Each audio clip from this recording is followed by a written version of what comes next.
to the Healthy Science podcast. And I'm very excited to have you and to interview you because you have a special and I think inspiring story to tell all the listeners. And let's start off with tell us a little bit about yourself. Okay, well, thank you for having me on this podcast. A little bit about myself. I'm an assistant professor in public administration here at the Vrije Universiteit, the VU Amsterdam. And I've been in academia, I think, and I'm not counting my student time.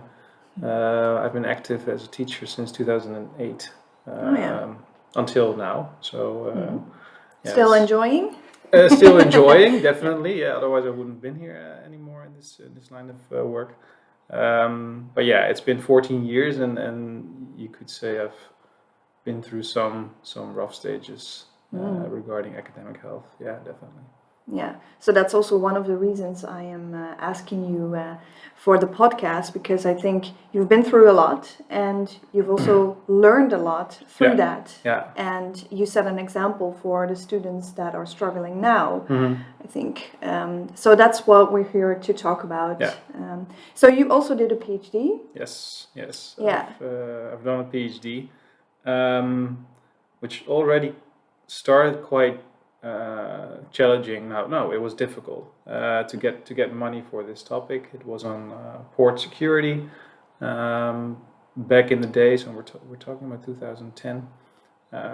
Not necessarily a topic that both society or science was very much interested in terms of what is security in this maritime domain and what kind of crime happens over here. Compared to now, that's completely different. Yeah. But it is, of course, 12 years ago. But that meant that I wasn't able to, or I didn't do a very good job in selling my research. But at least there was no scholarship, no big scholarship, just a little one, 8,000 euros in total for the entire PhD project. And some fees coverage, because I did it at the University of Glasgow, so I had to cover my fees as well. But living expenses and everything, it wasn't really covered. So I worked on the side as well. So at a certain point, I worked full time while doing a PhD. Wow. Yeah. And this was obviously really difficult. And I wouldn't do it like that ever again. So I would not do free research, although it's not entirely true.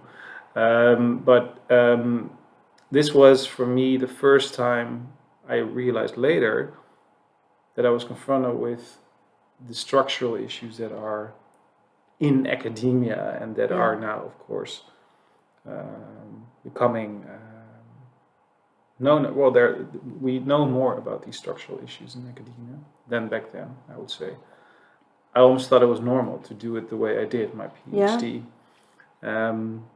Anyway, at the same time, I also told myself, okay, I want this PhD and I need money for this, so I need to work. And work is just something that allows me to do my PhD, my full-time work. So I did that. And it also gave me focus in a way. I think more focus than perhaps some students might have sometimes when doing their PhD, because I felt like I had to do this. I had to make the deadlines. There were no deadlines for me, because I was always far ahead of of submitting work and doing my field work, and always very enthusiastically and a big motivator then. Yeah, it was actually a big motivator. But of course, I think that is, thinking about it now, was also partially a toxic thinking. Yeah. As if that is like a good thing to work next to your PhD and therefore becoming motivated. I don't think that's the right way of doing it, of course. But maybe I needed that neutralization or something, or that justification for myself to do this PhD. Okay, so I made it. I finished my PhD in 2015. Before that, in 2014 already, I got a job as a senior lecturer at Liverpool John Moores University. It was back then, and it was 9 months of non-permanent contract, but after that it was immediately automatically a permanent contract. Okay. Yeah. Which is completely different from Yeah. the situation in the Netherlands, also at this moment. And I was a senior lecturer immediately. That gave me the confidence, like, oh, well, I've been doing something really good, and all the hard work paid off. And as I was writing up my PhD thesis from September to December 2014, in that meantime, a big international publisher came to visit our department, and coincidentally, one of the representatives of this company popped into my room and was like, "So, what are you working on?" I said, "Well, I'm writing up my thesis on port security. It's ethnography." "Oh, that sounds really interesting." I said, "Yeah. Okay, thank you." So a lot of recognition and also rewarding eventually, because they said, put an embargo on your PhD thesis and then you can publish it with us. Yeah. And since then, to be honest, my career kind of skyrocketed. Yeah. I did very well from then onward. I can admit that now. However, the depth that I gave in terms of my health and also mental health, because of this PhD and having to work all the time, wasn't really solved with having a great career suddenly at such a young age. The damage had been done already. The damage had been done, and I was not really working on that. So I was a senior lecturer, contracted book. Publications flew out of my hands. Can you say it like that in English? And I thought I was doing very well, because career-wise I was doing, well, at least better than before. And then I worked from 2014 until 2017 in the UK. Brexit happened. Oh yeah. At least the decision to Brexit, and I felt alone over there in the UK as well. I had friends, and good colleagues, but it wasn't like in the Netherlands. And I missed the Netherlands a lot. And Brexit kind of like was the final push to go back. To go back. And then I came. Thank God I came back in 2018 in Amsterdam with friends, social life, but still also a busy work life, whereas in Liverpool I only had a busy work life and not so much fun. Actually, looking back at it, I had quite some relaxed weekends over there. But now it was like the full package. So vibrant social life, still career was going great still. But eventually, already in October 2018, I started to notice like, oh, okay, I'm really tired. I'm really, really, really tired, and I can't sleep anymore. And I got these complaints I never had before, like breathing issues and heart clopping, heart palpitations. Yeah. So I thought, oh, this is not okay. This is not good. And I'm only 33 years old back then. Yeah, should be very healthy and strong, and exactly. So I thought, okay, I should party less in the weekend. And then it will be fine. So I thought it was all physical, or merely physical. And okay, it went well again for a year or so. And then in 2019, from August, September, October, it really started to become way worse. And I couldn't sleep anymore. I was totally lost. I was just, I don't know. I knew something had to change. I just didn't know what exactly. It was at a certain point I came here in the office on Mondays, and I sat in front of the computer, and I was just like, I blocked. Like I couldn't. Brain fog. Brain fog. Error. Or just error. And I left immediately again, and one of our support staff, she noticed this. And said to my one of my direct supervisor or supervisor, one of my direct managers back then, like, hey, Yarin is not doing very well. And then, I got in touch with my managers and said, listen, I don't think I'm doing very well. And It's so good that someone signaled. yeah. Yeah. And they picked it up. And Yeah. I think if it wasn't for them, then I may have not mentioned it or something. I would have. Yeah, exactly. Yeah. So people in my environment, my direct environment, took on the bell. They sound the alarm, and I'm still very, very thankful that happened. That I am fortunate enough to have these people in my environment, because I don't think that is the case often. Yeah, exactly. Not just in academia, but also outside. And my manager said, okay, listen, you've got time now to actually stay at home. The doctor says that you have experienced hyperstress. You need to do something about this. And I did. I stayed at home, which was really difficult in the beginning, just doing nothing. Sit on your hands. Yeah, like and whereas academia is always like this and that and everything, every single day is new and everything is exciting, and at the same time it's very, very stressful. And suddenly I could Netflix the entire day, and the only job I had to do was going to the supermarket and coming back and eat food. And I started doing walks, but this was all still very physical. Yeah. And then I heard of this program that they provide here at the VU, but also at other universities, I think, of getting a coach, a career coach.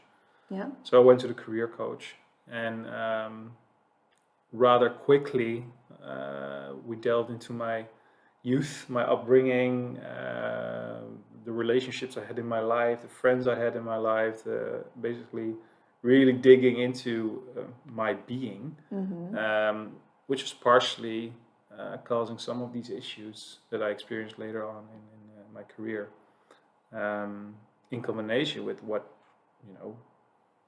is not very necessarily healthy about the academic environment.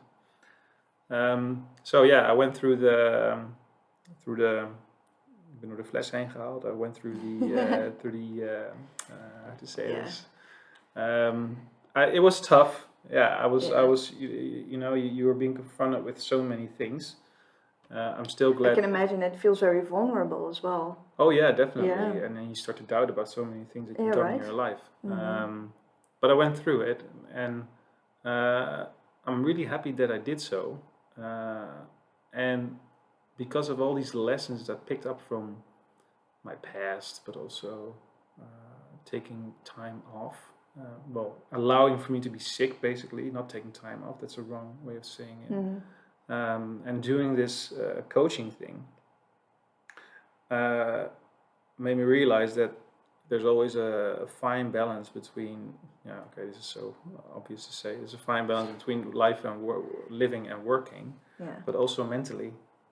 Your mental health and your mental professionalism, especially in academia, is they're intertwined. So you need to be responsible for taking that apart sometimes and allowing that to happen.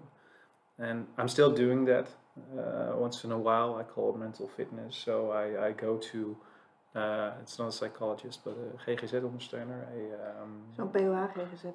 Yeah. So a support psychologist supporter at the doctor's office. At the doctor's office, at the GP. Yeah. Once in a while, when it's going well, actually, to have talks. Like, hey, how's it going? And just to maintain and prevent. Yeah, especially that, because I never want to fall back to what I've experienced in 2019. That's something that I'm absolutely certain of. And I'm still doing that. And in doing that, but also having gone through quite a rough time, I started to notice it with colleagues, people I work together with, like, ooh, they're not doing very well. You saw the same signals. Like physically. So dark circles underneath your eyes, or dry lips, or responding very I would say aggressively, but Emotionally? And I'm not equipped as a psychologist, don't get me wrong, I'm not pretending to be, but I picked up on things, although the way how people were talking and justifying their overworking the same way I did back then, Yeah. you know. I think that's a very big thing, the justifying. Yeah. thing. It's actually, it's in criminology, my study domain, my domain of research.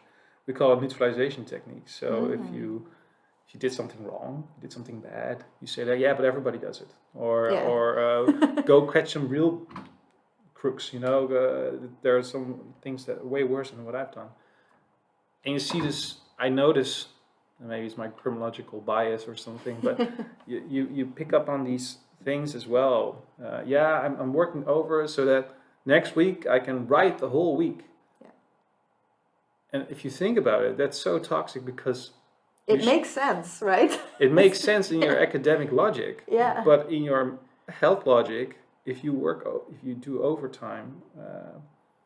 overtime, it's way more logical to say, yeah, so that next week I'm off, I'm free, you know, and that's as if writing or doing research compared to doing education, then in this case, is freedom, yes or no. So there are some structural logics that are not, I think, healthy at all.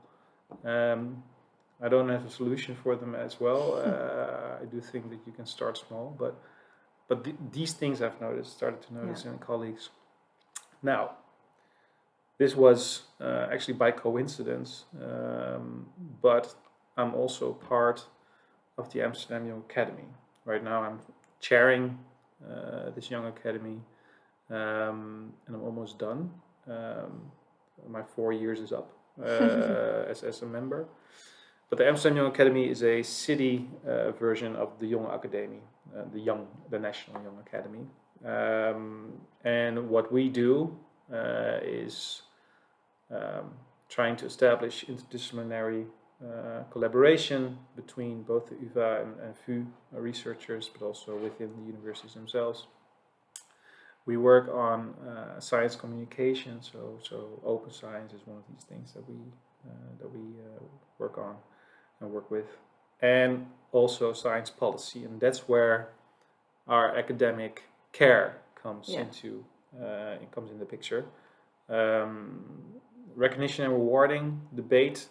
It's wonderful. It's really good that it has been initiated and that it has started. And I think some practical implications are being made at the moment, or at least some work from task forces or whatever amongst different universities.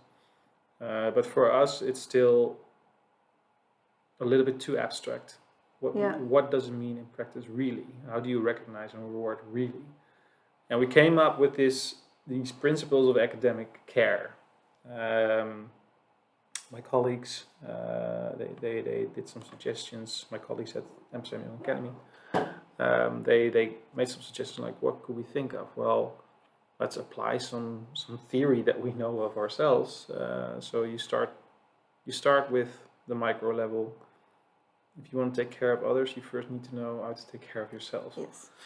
Because if you're not able to do that, not only will you be able to take care of others because you're still exhausted or you're still not recognizing the right signals, but also will you be taken seriously if you are going to take care of others, whereas others see that you are not taking care Practice of yourself. what you preach and exactly. all that. That also goes for academic caring. Yeah.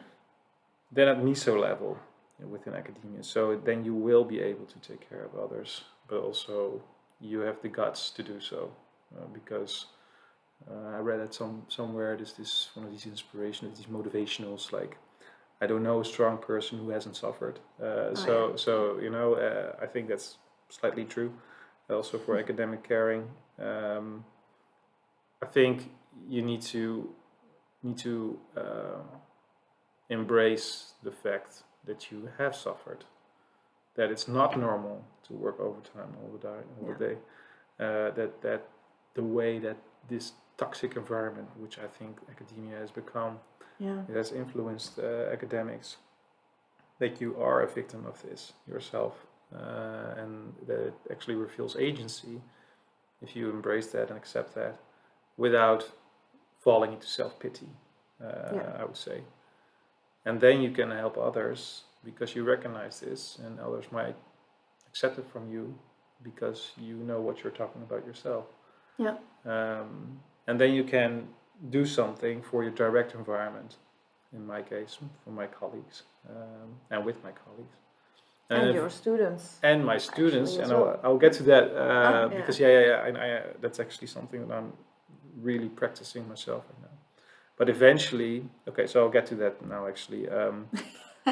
So the students, I work with students at different levels, bachelor, master's, research masters, PhD.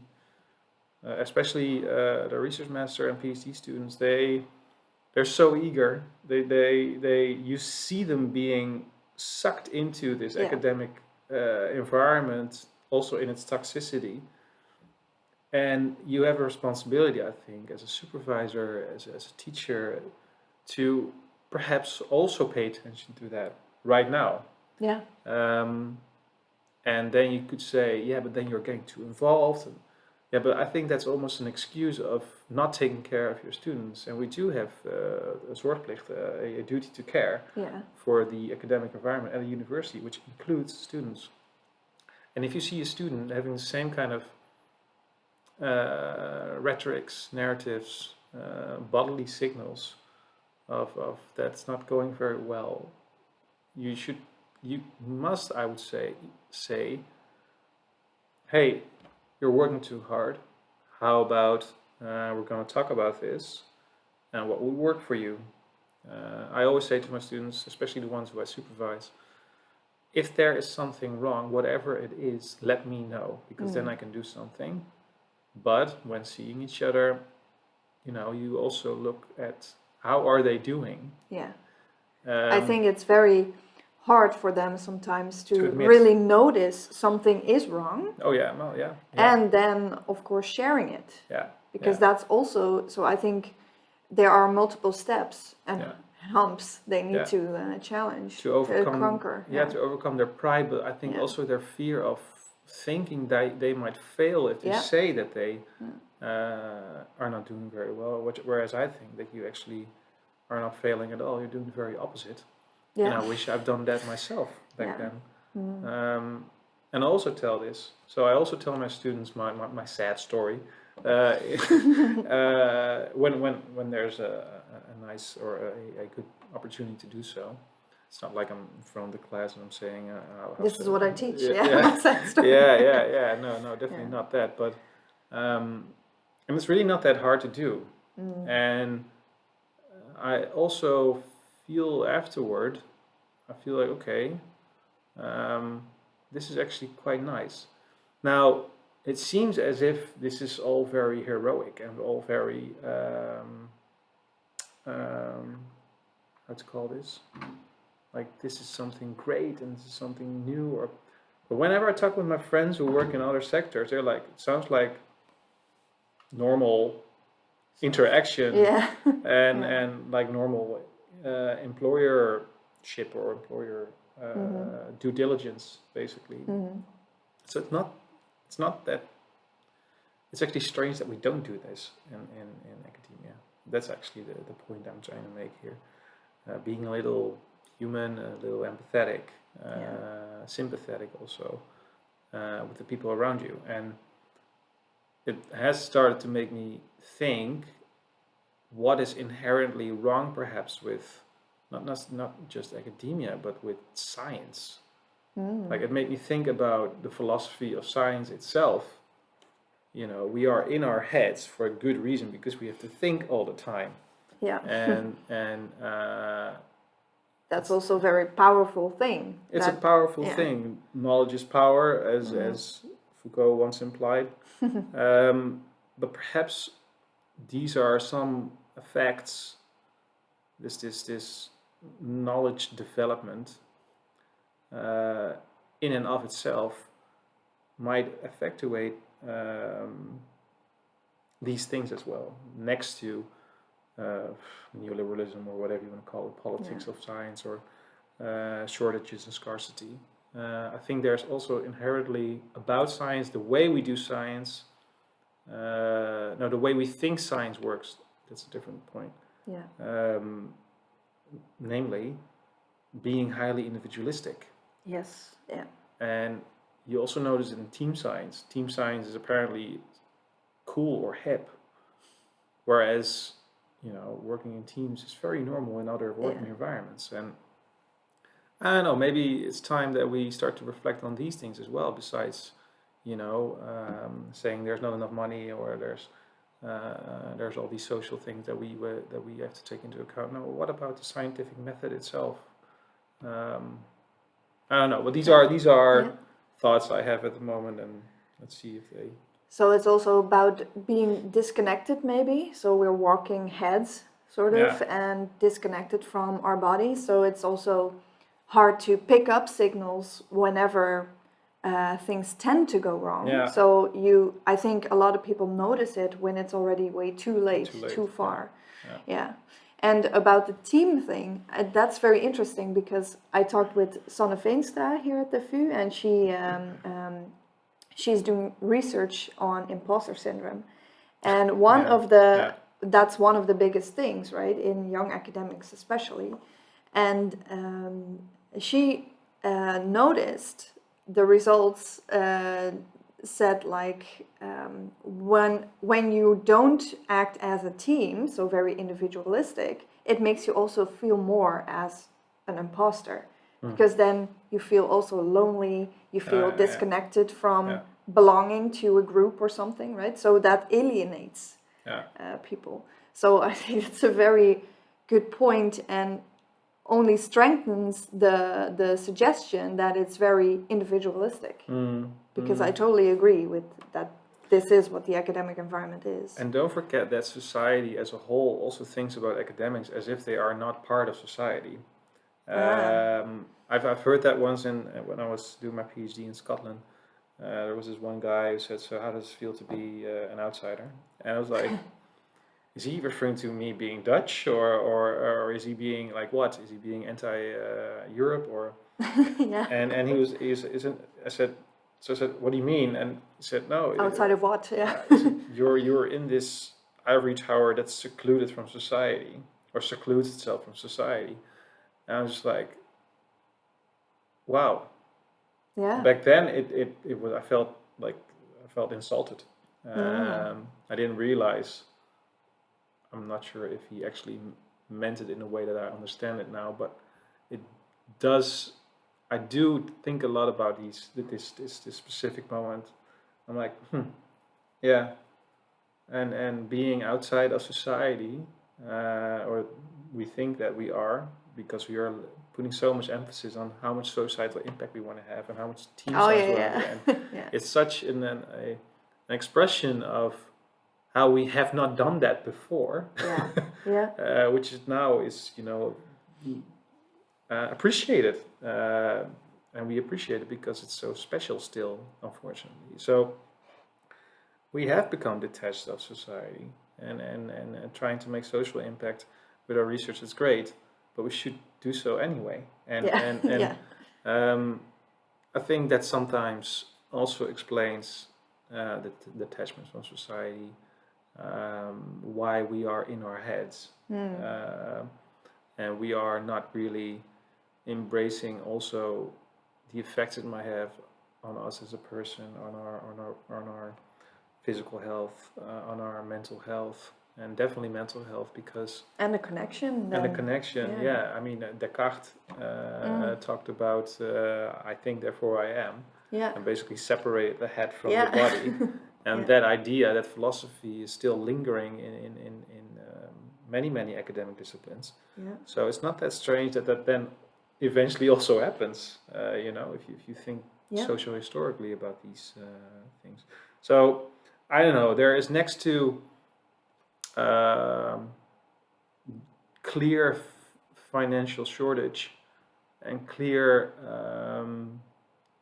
incapability to be a human being in a way that's healthy in science, I think there's also something about the scientific method itself that we might want to reflect on, and Yeah. how, to which extent it has accumulated to this large group of people in society that is really becoming more and more unhealthy, Yeah. and are becoming aware of this, and at the same time not really know what we are supposed to do about this. Yeah, that's exactly what I feel happening. Like the taboo is sort of, well, it's not gone, but it's sort of becoming a breakthrough in Yeah, that area. And the awareness is there, but actually doing something about it and how you should do something about it is really still not clear. Yeah. And at the Amsterdam Young Academy, we are thinking about these things, and we're Yeah, actually also that's doing great. things. Yeah. We have a recognition and rewarding award coming up soon. And this award is specifically designed for people who go unnoticed, who in the background have supported people, a good colleague who takes over a class because you have to work on a research proposal, Oh, wow. and Yeah. then you are successful, but this colleague who helped you out perhaps not. So this is a very concrete example of doing this, but of course much more needs to happen, and much more structural things, many more structural things need to be addressed and changed, I would say. And I hope with this Minister of Education that we have, Robert Dijkgraaf, that we are being motivated also at a national level to do so, because that helps leaders who set an example, the right example, instead of toxic leadership. Yeah, I think that is what is absolutely necessary at this point in order to create your followers. Yeah. Okay, that's great. I love to hear that you're actually also doing stuff, right? So, it might not have this huge impact right now, and it might be a little step, but it's still a step, and you need those little ones to really make something move and change. So that's great. To wrap up a bit, I think it's nice to share maybe one piece of advice or one key thing that you really believe the listeners, which are mostly PhD students, should consider or take into account. I would say embrace the fact that you might have been subjected to this toxic environment without you yourself knowing about this, without being aware of this, and perhaps start to talk also not just with your colleagues but also with your friends and family, because they're there for a reason. If you have maybe changed, if your life maybe has changed, your pattern has changed, that's what helped me back then. Outsider perspective. Definitely. A truly outsider's perspective, not someone within the ivory tower still. And I'm pretty sure that most of your listeners do have these people in their direct environment. I truly hope so. But then also acknowledge that maybe you've forgotten about yourself in this whole process, and then also do something about it. There are many venues within the university that you can go to. You need to know where they are, but your supervisor should know about this. So address him or her about this, and ask for, is there a coaching possibility? And stay be assertive in this. Dare to be assertive in this, because take charge of your own mental health. And a doctorate is super important. I've been there, and perhaps we make it more important than that it really is, but we still do so. So it's for us also a mental thing to get this, and make sure that it's also in that sense worth it to come out of it healthy, because if you are doing this, you're doing your PhD, you get your doctorate, and eventually you're not healthy enough to defend your idea or write about it anymore, then it's also a loss of your PhD research in and of itself. So be healthy also for your research. Yeah, life and work life Yeah, still goes on after your PhD. exactly, So, exactly. Yeah, definitely. that's some great advice to finish up. Thank you so much. Thank you. If you have any questions or want to talk about something more or are curious about something more, just let me know. Send me a DM on Instagram, or just put down a comment down here. And I will talk to Yarin about it if he wants to share some more. Sure. So thank you. Thank you as well. And that was it. See you next time. Bye.